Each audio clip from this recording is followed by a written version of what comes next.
Salut à tous, bienvenue, merci d'être avec nous. C'est notre rubrique mensuelle que vous connaissez pour tous les amateurs de belles voitures. On est ici à Plan-les-Ouates chez Carugati Automobile. Alors Carugati Automobile, eh bien, c'est que de la belle voiture. Vous allez le voir, on a plaisir d'être avec Fabrizio. Salut Fabrizio. Bonjour. Merci beaucoup. C'est un peu tôt Fabrizio pour être dans le Bordeaux, mais on va rassurer tout le monde. On ne va pas parler forcément de vin, mais on parle de voiture. Alors ça a beaucoup bougé Fabrizio, parce qu'on aura l'occasion tout à l'heure d'aller voir un petit peu là-bas devant ce qui se passe. Il y a beaucoup de nouveautés. C'est un mois qui a été comment? Ça continue de bien tourner.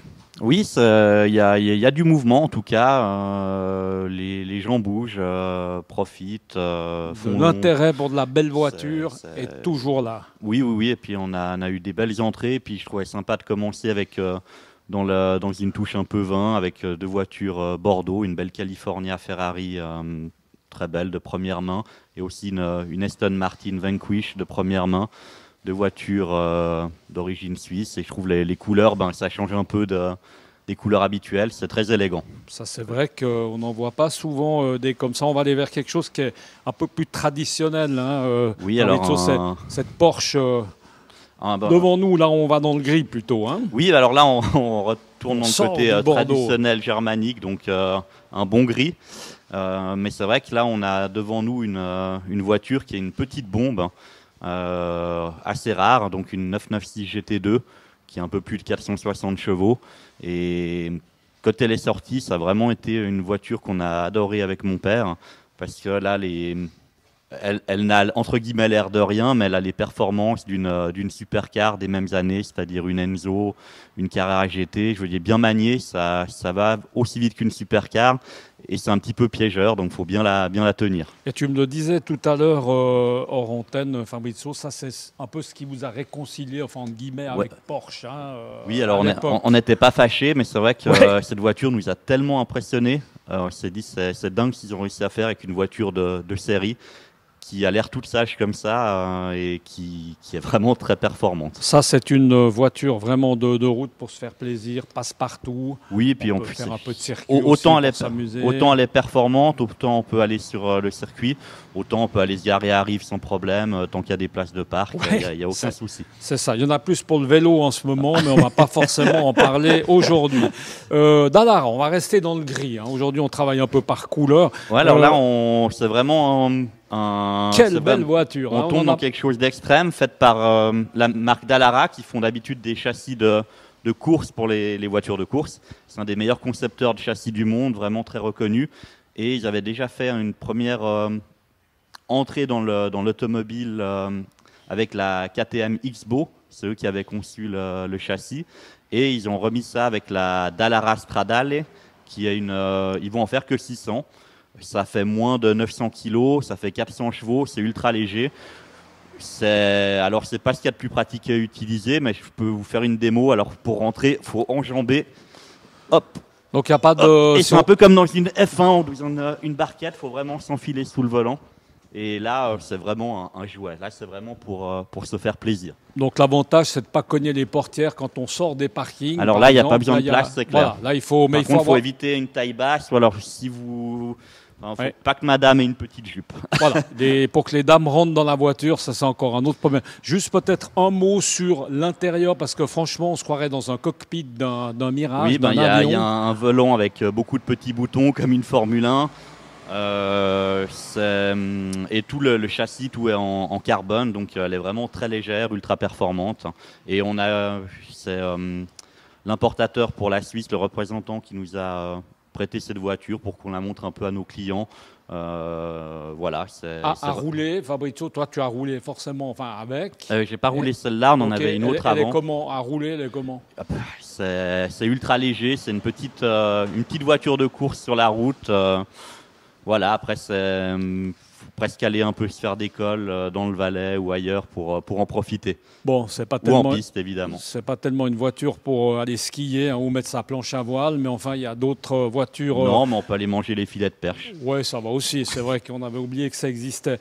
On reste dans le gris avec toujours cette fois-ci une Porsche qui est en plein chargement. Ouais, alors c'est la dernière supercar en date de Porsche.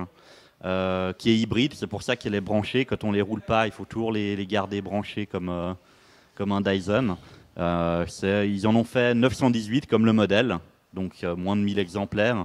Et c'est une voiture qui a un peu moins de 900 chevaux, qui est vraiment très bien conçue, qui est belle. On peut l'ouvrir aussi, hein. Alors oui, et c'est un roadster, donc le toit carbone se range à l'avant. Et voilà, elle est coupée roadster. Là aussi, fiche technique, qu'est-ce qu'on peut dire toujours pour les connaisseurs amateurs à rouler, là aussi. Moi, j'aime bien parler à rouler, les commandes. Ça file comme une fusée, c'est vraiment très facile, très sécurisant. C'est beaucoup moins pointu qu'une Cara GT qui était le modèle d'avant dans les supercars, qui vraiment là, faut avoir des bonnes notions pour pas faire d'erreur. Là, c'est beaucoup plus assisté, beaucoup plus civilisé. Et puis l'avantage, c'est qu'on peut rentrer dedans en mini-jupe, par exemple. Là, c'est oui, plus alors agréable. Il y a quand même une porte exceptionnellement. Il y a quand même des pas de porte assez larges, mais oui, c'est quand même plus simple qu'avec la Dallara. Et puis c'est vrai que là, c'est sympa. Bon, des F40, on en a eu quelques. Ouais, parlons un petit coup de la F40 qui est là derrière, Fabrizio. Là, on va rester dans le rouge. Hein. On en avait eu une, et celle-là, c'est encore une différente. On a la chance de travailler ces voitures, et c'est vraiment, on l'a déjà dit, mais la F40, c'est vraiment un des modèles qu'on apprécie le plus. Modèle phare indémodable, voilà, ça rappelle des toujours. souvenirs. Et voilà, et là on a entre guillemets les premières générations de supercars avec la F40 des années 80-90. Et là, les dernières, 25 ans, 30 ans plus tard. Ouais, il y a de nouveau un sacré choix de voitures, aussi bien en termes de marque que de couleur. Là, on va rester dans le rouge. Aujourd'hui, on se sera fait du bordeaux et du rouge, à préciser, mais on a oublié le blanc. On a oublié le blanc, mais ce sera peut-être pour la prochaine fois. Celle-ci aussi, qui est un nouveau modèle, hein, Fabrizio. Alors, on vient de rentrer, mais Lamborghini. C'est un modèle mythique de Lamborghini aussi, hein, la Diablo. Diablo. C'est une génération plutôt dans les premières, celle-là elle date de 96. Et ce qui était fun à l'époque, un peu comme les Countach, c'est la porte qui s'ouvre en avant. Enfin, c'est un peu une des signatures Lambo. C'est une voiture qui a environ 500 chevaux, qui a une gueule quand même qui reste impressionnante malgré les années.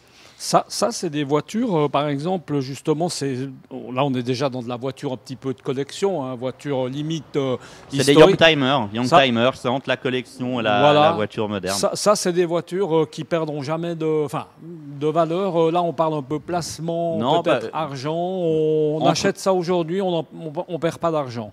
Oui, les prix sont stables et même elles remontent petit à petit, ces voitures. Elles remontent petit à petit et il y a quelques années, on les payait moins cher que ce que ça vaut maintenant. Donc c'est vraiment des voitures, évidemment... Il faut se permettre de les stocker, les garder, les maintenir en état. C'est ça, c'est toute la difficulté est là. Je crois qu'on a un peu fait le tour. En tout cas, ça a bien bougé ce mois-ci. Merci beaucoup, Fabrizio, d'avoir été avec nous. Moi, si vous êtes d'accord, je vais plutôt repartir dans celle-ci qui me correspond un peu plus. Une belle Fiat jolie.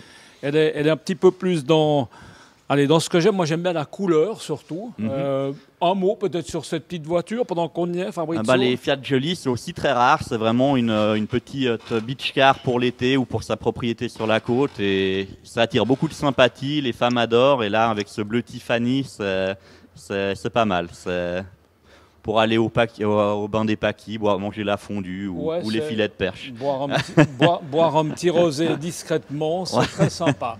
Fabrizio, merci beaucoup en tout cas de nous avoir reçus. On se retrouve le mois prochain en tout cas pour reparler de ces voitures d'exception, des voitures historiques. On vous le rappelle, on est toujours évidemment à Plan-les-Ouates chez Carugati Automobile avec Tiziano qui est souvent avec nous et puis Fabrizio aujourd'hui. Merci beaucoup messieurs et puis à très bientôt. Ciao.